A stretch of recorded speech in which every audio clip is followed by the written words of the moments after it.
Welcome to I Read It, where we feature a new cool story every day. Subscribe to the channel and tap the notifications bell for new content. In today's story, Zarif Faraz tells us how he dealt with an entitled mother by speaking another language. I always thought these crazy people who don't mind their own business must be a rare breed and that I would never encounter one of them, but somehow I did. So a little bit of background before I start. I was born in Pakistan, but came to Canada when I was 3. But by that time, I could already speak in Urdu, Punjabi and Hindi. The languages are fairly similar in many regards, and then I came to Canada and English was my 4th language. As I grew up, I also learned Arabic, French and Japanese to varying competencies, but all within the realm of conversational. Having grown up in Canada, I have no accent when I speak in English, so you wouldn't be able to tell me apart from a Caucasian person if you spoke with me over the phone. But also having learned so many languages, I'm able to pronounce a lot of sounds fairly accurately, so I sound authentic in all languages that I speak into all but native speakers. Most of the languages that I know sound different enough from each other that someone that doesn't know them can still tell that the language is different.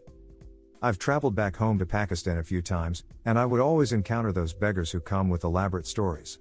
Like, my wife is sick and she needs surgery, and I managed to get money for that, but I need money for the flight to reach her, etc. I came up with a fun counter to that, which was that I would act like I didn't understand them at all and would start speaking in a different language that they wouldn't know. Japanese was my go-to language while in Pakistan. The reaction those people would have was quite hilarious. So my wife and I were at an Indian restaurant in Edmonton, Alberta, Canada, enjoying our dinner and having a conversation. We speak in a mix of Urdu and English, just mixing with whatever feels easy. To someone listening in, they would be able to understand enough to figure out what we are talking about in most cases. We were sitting in a booth table, so it was only open from one side. Karen and her family, Jimmy and her 2 daughters that looked like they were in their early teens, were sitting at an open table with an empty table between us. My wife is Pakistani like me, and what some Pakistanis like to do is eat rice with their hands. I prefer a spoon myself, but at this time my wife was eating with her hands. Apparently this Karen got offended at seeing my wife eat with her hands. When she came over, I started speaking in different languages, acting like I didn't understand what she was saying in English. I'll translate what I said and put in parentheses which language I said it in. Here's how it went. Karen walks over to our table with a sour expression on her face. Jimmy calls to her telling her to sit back down and leave us alone, but she ignored him. She addresses my wife directly. Karen, what's wrong with you? Can't you eat your food in a civilized manner like the rest of us?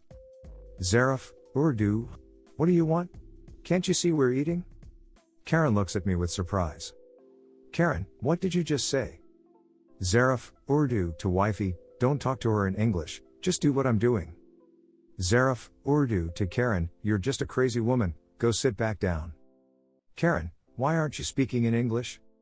My wife starts smiling and I try hard to keep a straight face. Wifey, Urdu, we are just enjoying our meal, why don't you go and sit down? Karen, I just heard you speaking in English, I know you can talk in English. Zarif, Urdu, yeah I can, but I choose to not do so. Wifey, Urdu to Zarif, I think she's getting upset. Zarif, Urdu to wifey, I know, that's what makes this so much fun. Karen, stop it. Talk in English like I heard you before. Zarif, Japanese, so you were listening in on our conversation? Don't you have any manners? Karen, wait, that's some other language now. What the hell is this? Jimmy, leave them alone Karen, they don't speak English. Karen, I know they do. They're just pretending not to. Jimmy, it doesn't matter, just sit down. I start waving toward her table. Zarif, Japanese, that's right, go back to your table you loud cow. Jimmy, Karen, they aren't doing anything wrong. Leave them alone. Karen, she's eating with her hands. I can't let the girls learn her uncivilized ways.